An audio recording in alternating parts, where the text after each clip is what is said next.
No esquema anterior, nós vimos o funcionamento do relacionamento entre o principal e os agentes. Vimos os mecanismos internos e externos de controle. E há o risco de algum problema nesse relacionamento, que se chama de conflitos de agência, e se refletir nos custos de agência. O que é importante é que esses custos sejam minimizados, ou seja, que não exista o conflito de agência. Agora eu vou mostrar para vocês uma comparação entre diferentes ambientes de governança. Um baseado em regras e o outro baseado em relacionamentos. E aí a gente vai identificar, dentro desses dois tipos de ambientes, um baseado em regras e o outro baseado em relacionamentos, qual que está mais propenso a gerar custos de agência. Vamos começar com o baseado em relacionamentos. Baseado em informações privadas e locais. Baseado em acordos implícitos e não verificados, em contratos específicos, pessoais e intransferíveis. Vou explicar. Lembra quando eu estava falando sobre os custos de agência, que um dos problemas principais reside na assimetria de informações?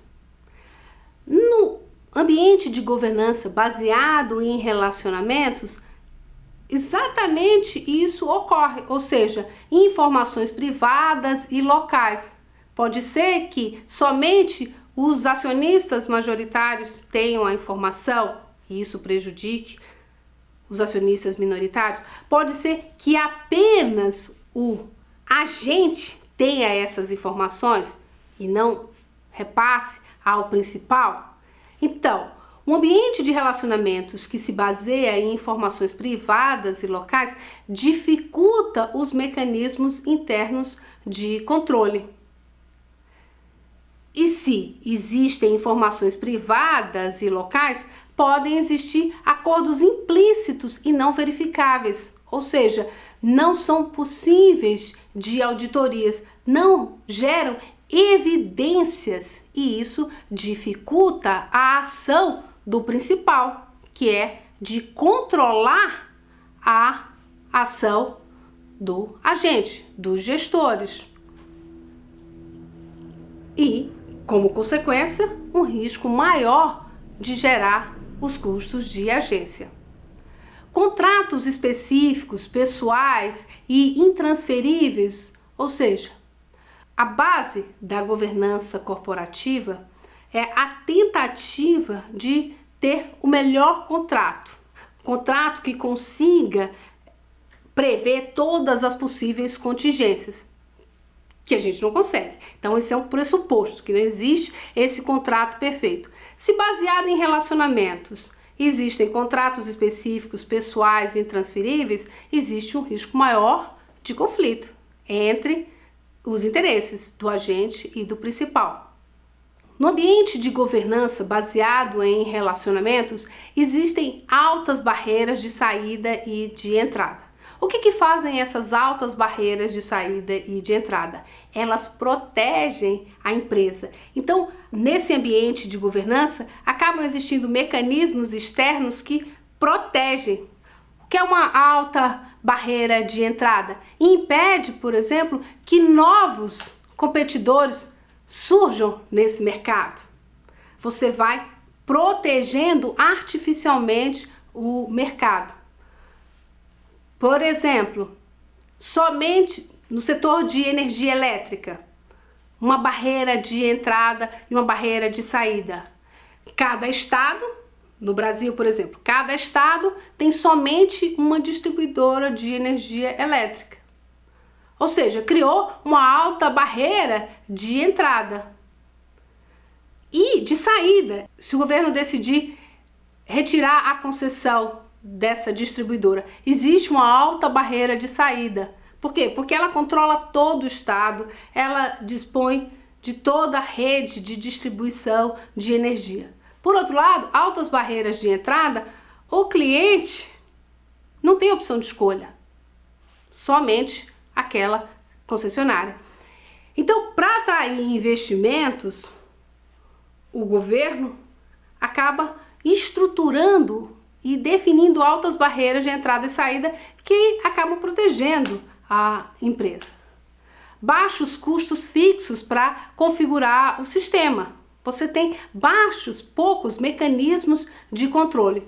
Por outro lado, eu tenho elevados e crescentes custos marginais de manutenção, porque é difícil de prever o comportamento do sistema. Eu não tenho um ambiente interno dentro das empresas onde as informações são claras, estão disponíveis, são auditáveis e existem riscos maiores de problemas, gerando então uma possibilidade maior de conflitos de agência.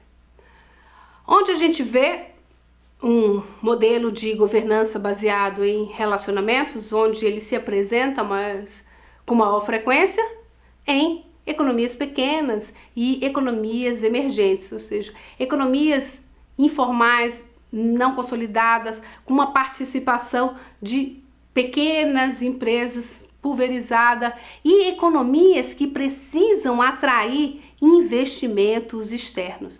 Investimentos que vêm sabendo do risco, mas com uma alta remuneração.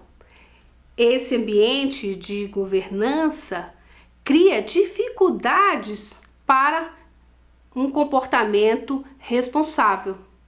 Por outro lado, a empresa que tem um comportamento responsável, ela precisa explicitamente mostrar: olha, eu sou uma empresa responsável, eu estou tratando bem os meus funcionários, eu tenho um projeto social de educação, porque o governo é ausente. E aí acaba com uma indefinição, uma dificuldade da identificação dos papéis da empresa, governo e sociedade. Agora vamos falar de um ambiente de governança corporativo baseado em regras, onde o ponto-chave reside na simetria de informações.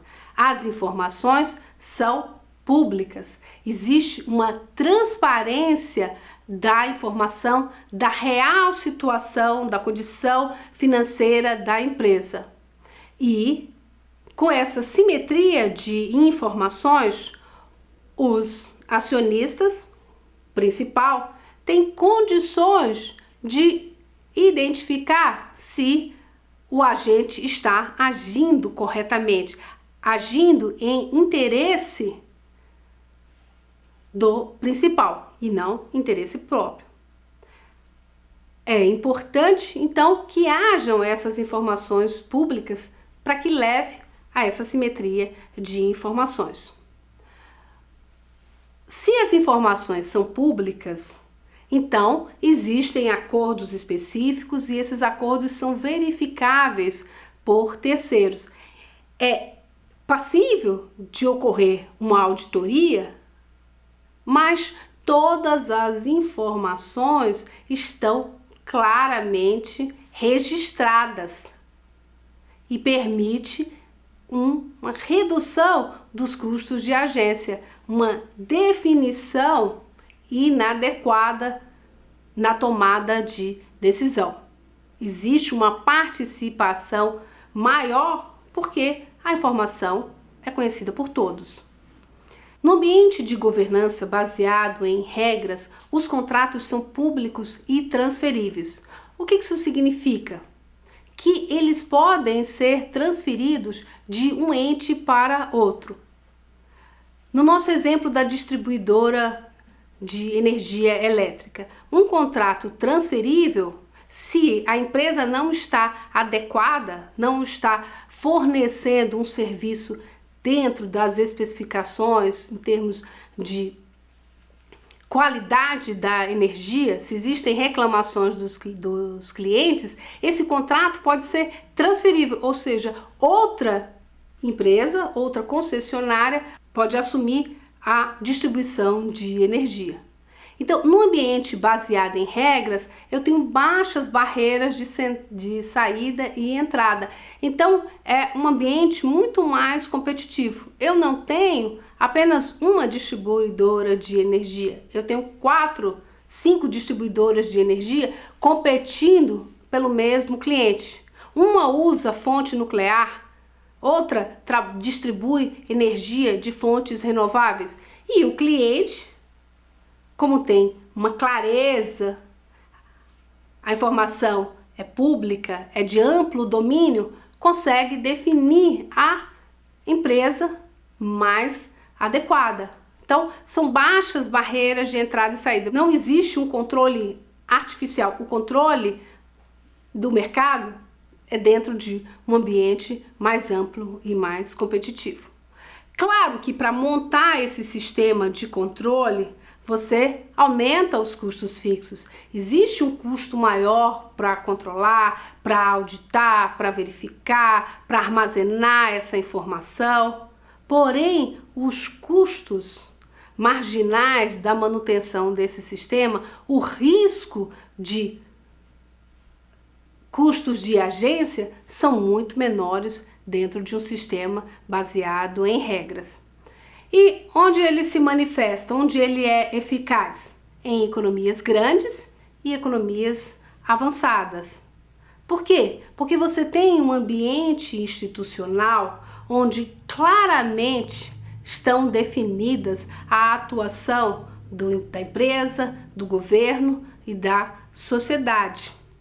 As regras estão colocadas, são de amplo conhecimento e permite um funcionamento do mercado com um planejamento de longo prazo, ou seja, reduzindo as contingências. No que eu reduzo as contingências, ou seja, no que eu reforço os mecanismos externos, eu tenho um bom controle dos mecanismos internos, diminui os riscos e diminui os custos de agência. E leva as empresas a terem uma atuação em termos de responsabilidade social corporativa muito mais implícita. Por quê? Porque é definido para cada um desses atores políticos o papel na sociedade. O que se espera do governo, o que se espera das empresas e o que se espera da sociedade, claramente definidos. O grande desafio dos países emergentes é avançar de um ambiente de governança baseada em relacionamentos para um ambiente de governança baseado em regras, onde a atuação da empresa, do governo e da sociedade é capaz de produzir um mundo sustentável.